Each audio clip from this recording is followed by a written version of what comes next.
दुनिया का सबसे ज्यादा वायरल और anticipated show is finally back with it season 2। आज की वीडियो में हम लोग देखने वाले हैं कि क्या स्क्विड गेम का सीजन 2 आपका टाइम डिजर्व करता है, क्या आपको वाकई में इस सीजन को देखना चाहिए एंड क्या इस सीजन में उन्होंने खराब चीजें करी हैं, क्या इस सीजन में उन्होंने बहुत ही बढ़िया करा है। सारी चीजों के बारे में बात करते हैं। तो जब स्क्विड गेम का सीजन आया था 3 साल पहले, यार 3 साल हो गए पता भी नहीं चला। उस टाइम पर ये इतना ज्यादा वायरल हुआ था कि हर कोई इसी के बारे में बात कर रहा था, बिकॉज हमने ऐसा कुछ पहले नहीं देखा था। ये हमारे लिए बहुत ही नया था एंड अब हमारे मन में बहुत सारे सवाल थे, इतना टाइम क्यों लग रहा है इसके सीजन 2 को आने में। क्या इसका जो सीजन 2 है वो इसके सीजन 1 की हाइप को मैच कर पाएगा? जो हमारे अंदर इतनी सारी एक्सपेक्टेशन थी ना सीजन 2 को लेकर, क्या ये वाकई में उन सारी एक्सपेक्टेशन को मैच कर पाएगा? लेकिन इसमें से एक चीज तो कंफर्म थी कि भले ही ये सीजन हमें पसंद आए या ना आए, हम इस सीजन 2 को देखने तो जरूर वाले हैं भाई, बिकॉज एक्साइटमेंट ही इतनी है। तो जैसा कि हमें इसके ट्रेलर में दिखाया जाता है, अब हमारा मेन कैरेक्टर अपनी फ्लाइट नहीं लेने वाला है, वो वापस आ जाता है इन्हीं गेम्स में दोबारा जाने के लिए। लेकिन इस बार उसका जो मोटिव है वो अलग है। पिछली बार उसका मोटिव था कि किसी भी तरीके से मुझे इस गेम को जीतना है, लेकिन इस बार उसका मोटिव है कि मुझे किसी भी तरीके से इस गंदे गेम को खत्म करना है। एंड इस पूरे सीजन में वो अपनी भरपूर कोशिश करता है कि मैं लोगों को बचा पाऊं एंड मैं इस पूरे गेम को खत्म कर पाऊं। तो क्या वो कर पाता है, ये जानने के लिए तो आपको शो देखना पड़ेगा। तो शुरुआत के जो 2 एपिसोड हैं वो हर एक सिचुएशन को एक्सप्लेन करने में निकल जाते हैं। पिछले सीजन के कुछ इवेंट्स को एक्सप्लेन किया जाता है, कैरेक्टर्स के बारे में हमें बताया जाता है। पिछले सीजन के कुछ कैरेक्टर्स थे, उनकी बैक स्टोरी हमें जानने के लिए मिलती है। तो यहाँ पर आपको शुरुआत के 2 एपिसोड थोड़ा सा स्लो लग सकते हैं, बिकॉज उसके अंदर ड्रामा एंड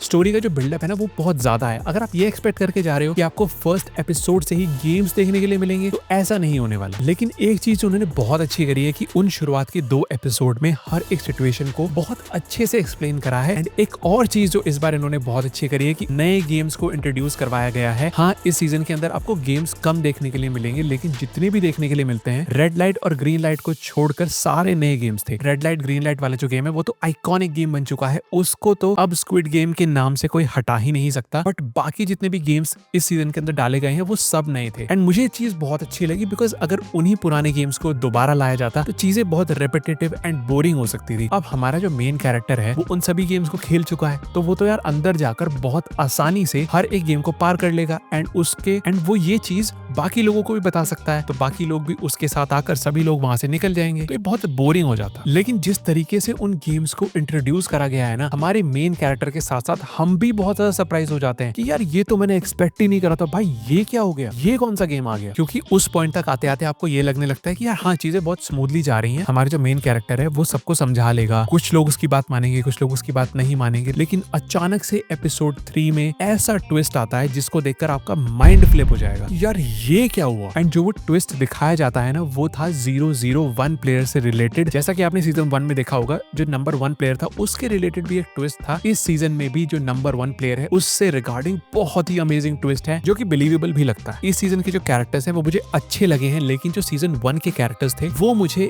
इस सीजन के कैरेक्टर से ज्यादा अच्छे लगे थे, बिकॉज उनके साथ हम ज्यादा इमोशनली अटैच्ड हो पाए थे। इस सीजन के अंदर कुछ कैरेक्टर्स को थोड़ा टाइम दिया गया है हमारे साथ इमोशनली अटैच होने का, लेकिन उनसे ना सही बताऊं तो इतने अच्छे से हम लोग अटैच नहीं हो पाते। बट स्टिल जितने भी कैरेक्टर्स इस सीजन के अंदर दिखाए गए हैं they were not bad characters. 1-2 characters को छोड़ के मुझे ऐसा लगा कि जितने भी कैरेक्टर्स थे वो सब सही थे, बहुत ज्यादा बढ़िया भी नहीं एंड बहुत ज्यादा बेकार भी नहीं। इस सीजन के अंदर जितने भी एक्शन सीन्स दिखाए जाते हैं ना दे वर ब्रूटल भाई, कोई कसर नहीं छोड़ी उनको ब्रूटल बनाने में, उनको गोर बनाने में। उनकी जो सिनेमेटोग्राफी है, उनकी जो कोरियोग्राफी है सारे एक्शंस की, चाहे वो हैंड टू हैंड कॉम्बैट हो, चाहे वो वेपनरी वाले सीन्स हो, बहुत ही अमेजिंग थी यार। उनको देखकर तो यार मजा आ गया। अब कुछ चीजों की बात कर लेते हैं जो मुझे नहीं पसंद आई। सबसे पहली बात तो यार लैक ऑफ गेम्स। इस सीजन के अंदर हमें सिर्फ उसे 3 गेम दिखाए जाते हैं, जो बहुत ही ज्यादा डिसअपॉइंटिंग था। लेकिन हाँ, मैं समझ सकता हूँ कि कुछ नए कैरेक्टर इंट्रोड्यूस करवाए गए हैं, उनकी बैक स्टोरी को दिखाना, उनकी स्टोरी को बिल्ड अप करना। पिछले सीजन में कुछ चीजें हुई थी उसको एक्सप्लेन करने में बहुत ज्यादा टाइम निकल जाता है। इसके अंदर अगर आपको स्टोरी और सस्पेंस में आप इंटरेस्ट लेने लगे तो ये चीज आपको फील नहीं होगी, लेकिन अगर आप सिर्फ गेम्स देखने आए हो तो हाँ, आपको थोड़ा डिसअपॉइंटमेंट हो सकता है। लेकिन यार सही बताओ ना, वो तीनों गेम्स इतने ज्यादा अमेजिंग थे, इतने ज्यादा फ्रेश थे, और जब तुम वो गेम्स देखोगे ना तुम्हारी सारी जो फ्रस्ट्रेशन है ना वो सब खत्म हो जाएगी। इसी चीजों को लेकर जो ड्रामा बिल्डअप किया जाता है, character back story, character buildup, इसकी वजह से यार बहुत ज्यादा ड्रैग हो जाती है, स्टोरी थोड़ा स्लो होने लगती है। स्पेशली एपिसोड 5 एंड एपिसोड 6 में वो आपको बहुत ज्यादा स्लो फील होंगे, लेकिन अगर आप स्टोरी से कनेक्ट हो जाते हो तो वो आपको इतना फील नहीं होंगे। और हाँ, वो आपको तब भी फील नहीं होंगे अगर आपकी आदत है एपिसोड्स को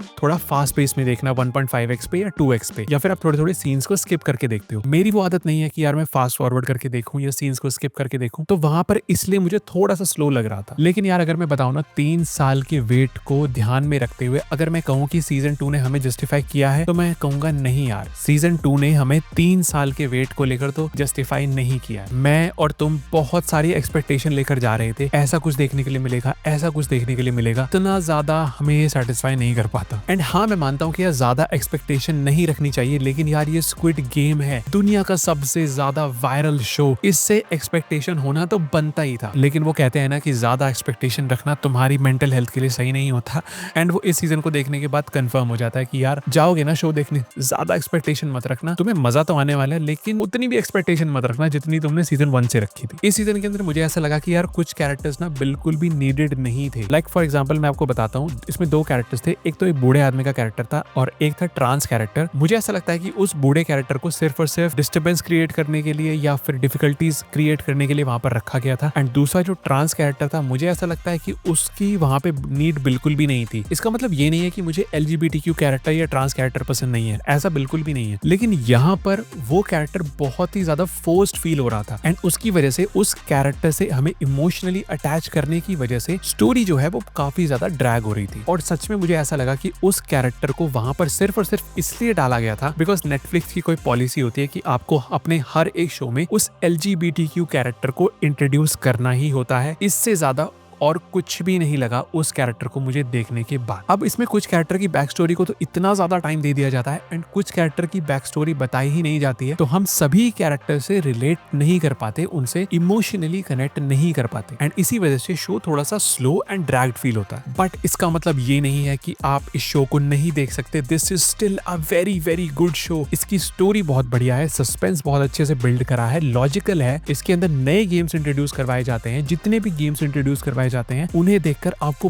बहुत मजा आएगा बिकॉज वो आते ही ऐसे पॉइंट पर हैं एंड उनको जिस तरीके से दिखाया गया है वो बहुत अमेजिंग है। इन सभी 7 एपिसोड्स में से एपिसोड 1 एंड एपिसोड 4 मेरे फेवरेट थे। हाँ, इसकी एंडिंग आपको बहुत ज्यादा एब्रप्ट और इनकम्प्लीट लगेगी बिकॉज अब इसका फाइनल सीजन आने वाला है 2025 में, जिसके लिए नेटफ्लिक्स ने इसको 7 एपिसोड पर ही ब्रेक कर दिया और मुझे ऐसा लगता है कि इसका जो फाइनल सीजन भी आएगा उसको भी ये 2 पार्ट्स में रिलीज करेंगे। पता नहीं यार नेटफ्लिक्स की कौन सी मार्केटिंग स्ट्रेटेजी है, it does not make sense to me. तो हाँ, ओवरऑल अगर मैं बताऊं तो yes, this show deserves your time. जाओ इसको जाकर देखो, आपको बहुत मजा आने वाला है। बहुत ज्यादा एक्सपेक्टेशन लेकर मत जाना, लेकिन आपके टाइम को ये डिजर्व तो करता है। अगर आपने शो देख लिया है तो मुझे कमेंट करके जरूर बताना कि तुम्हें कैसा लगा ये शो। सीजन 1 जितना अच्छा लगा उससे ज्यादा अच्छा लगा या फिर उससे कम अच्छा लगा। एंड जाने से पहले वीडियो को लाइक कर देना, चैनल को सब्सक्राइब कर लेना and thank you for watching. Bye bye.